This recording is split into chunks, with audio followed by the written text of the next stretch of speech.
Once upon a time, in a dusty town where dreams were often buried under daily struggle, there lived two poor brothers named Kaelrin and Noevan.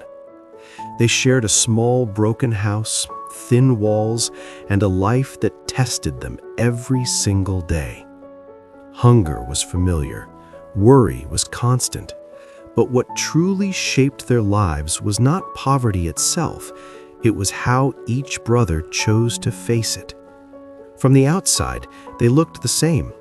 From the inside, they were walking in very different directions. Their parents had passed away early, leaving them nothing but memories and responsibility. Kaelrin was the elder brother. His face carried quiet patience, and his eyes held questions instead of anger. Noevan, the younger one, was sharp and restless. His heart burned with frustration.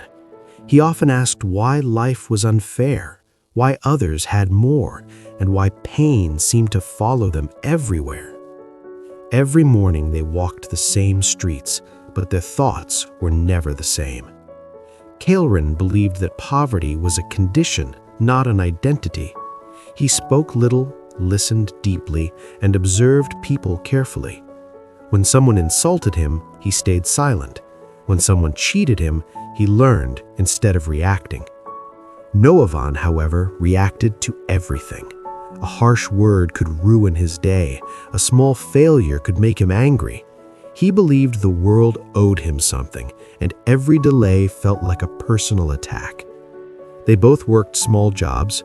Kaelrin cleaned workshops and carried heavy loads. Noevan did the same, but complained loudly. At night, when they returned home tired, Noevan spoke of revenge against life.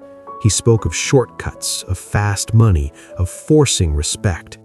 Kaelrin listened quietly and then said something simple. He said that power without control destroys the person who holds it. Noevan laughed at those words and called them weak. One evening, a rich man visited the town looking for workers. He needed 2 assistants for a long project. The work was hard, but it paid well. Many people applied. During the meeting, Noevan pushed forward, spoke loudly, and tried to impress with confidence. Kaelrin stood calmly, answered only when asked, and showed respect. The rich man noticed both. In the end, he chose Kaelrin and left Noevan behind. Noevan felt humiliated. His anger exploded. He blamed Kaelrin, the man, the world. That night he shouted, broke things, and spoke words he could not take back. Kaelrin did not argue. He cleaned the broken pieces and said nothing. Inside, he felt pain too, but he chose control over reaction. He understood that emotions are like fire. If guided, they give warmth. If ignored, they burn everything. Kaelrin started working with the rich man. He made mistakes, but accepted them calmly. He asked questions. He learned skills. He controlled his fear and respected feedback. Over time, people trusted him.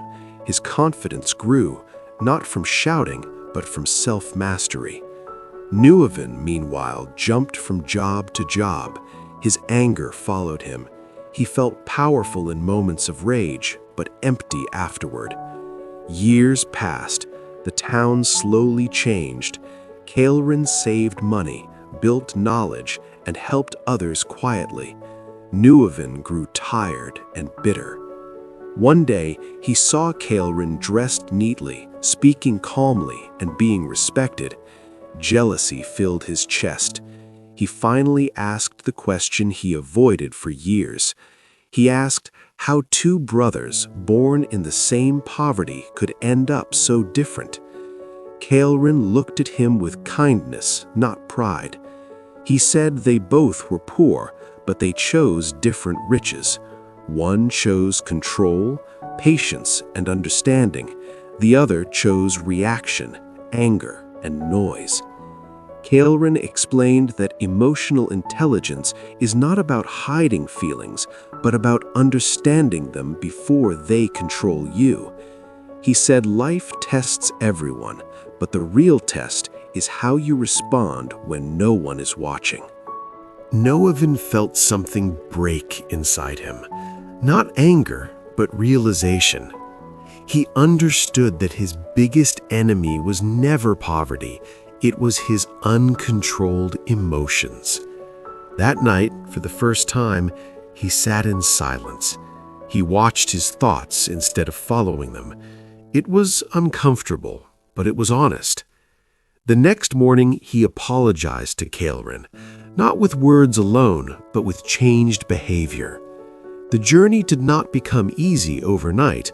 Noevan failed many times. He reacted, then corrected himself. He fell, then stood again.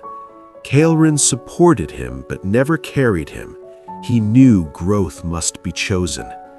Slowly, Noevan learned to pause before speaking, to breathe before reacting, and to think before deciding. His world began to change, not because the world became kinder, but because he became wiser. In the end, the two poor brothers were no longer defined by money or status. They were defined by inner strength. They proved that poverty of the pocket can be temporary, but poverty of the mind lasts forever if not challenged. Their story spread quietly, not as a tale of riches, but as a lesson of self-control and emotional intelligence.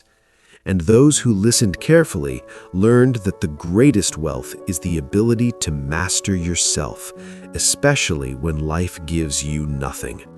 Because once upon a time, two poor brothers were born with empty hands, but only one understood that the mind decides whether those hands remain empty or build a future.